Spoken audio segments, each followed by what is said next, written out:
E aí, se a gente pensar na introdução como a porta de entrada da redação, hoje nós vamos falar da sala principal, sabe? O lugar mais importante de todos, o desenvolvimento. É aqui que os argumentos realmente ganham força, onde a nota é construída de verdade, então bora mergulhar nisso. Essa ideia de que o desenvolvimento é o coração é perfeita, não é? Porque é exatamente ali que o texto pulsa, que ele ganha vida. É nesse espaço que se mostra o domínio do tema e a capacidade de argumentar de um jeito bem organizado. E olha só que curioso, a maioria dos pontos que se perde nessa parte da redação não é por falta de ter o que dizer, não mesmo. O grande vilão, na verdade, é a falta de estrutura, aquela dificuldade de organizar o pensamento no papel.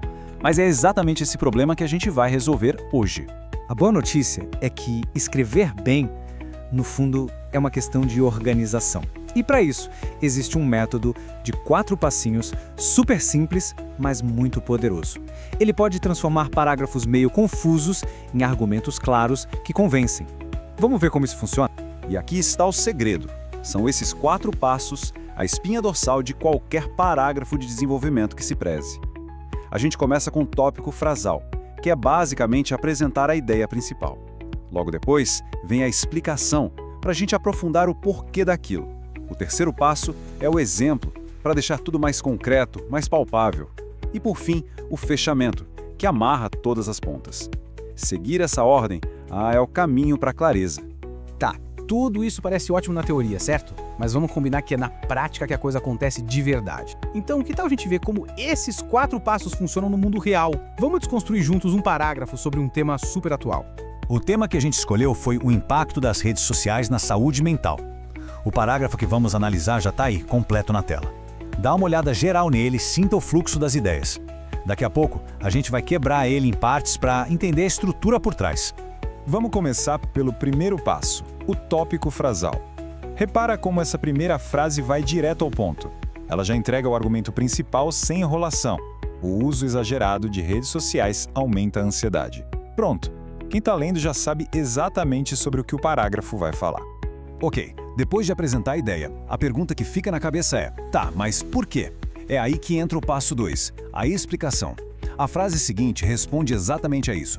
Ela explica que o problema é a exposição a padrões irreais. Isso aprofunda o argumento, dá uma base lógica para ele. Agora, para que o argumento não fique só no campo das ideias, a gente precisa do passo 3, o exemplo.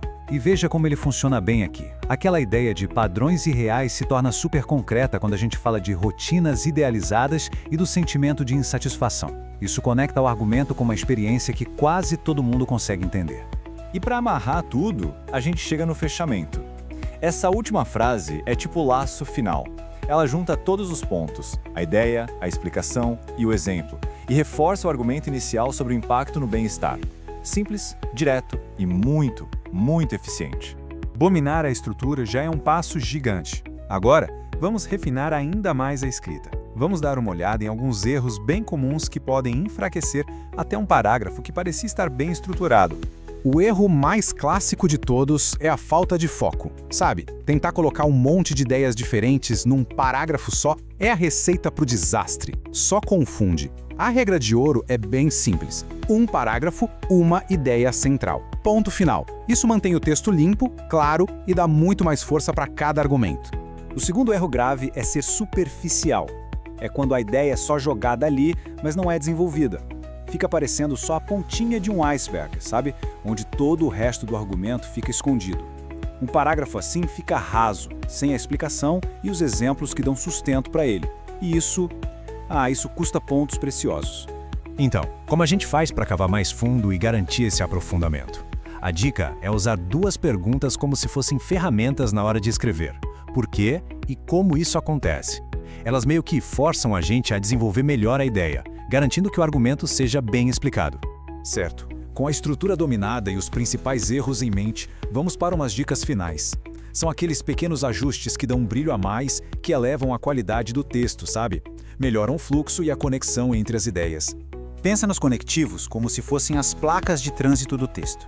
Palavrinhas como "em primeiro lugar", "além disso" ou "portanto" servem para guiar quem está lendo, mostrando a lógica do raciocínio.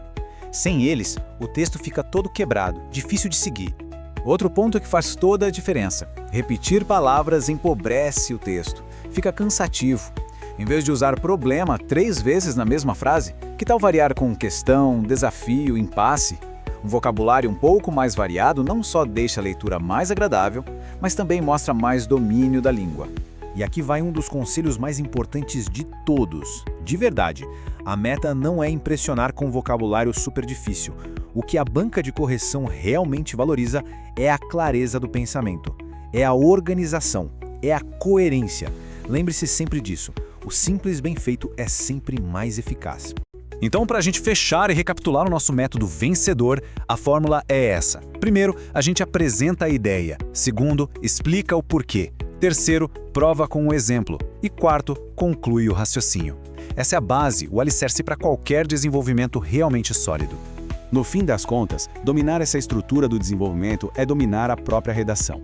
Aplicar esse método constrói não só parágrafos melhores, mas também mais confiança na hora de escrever.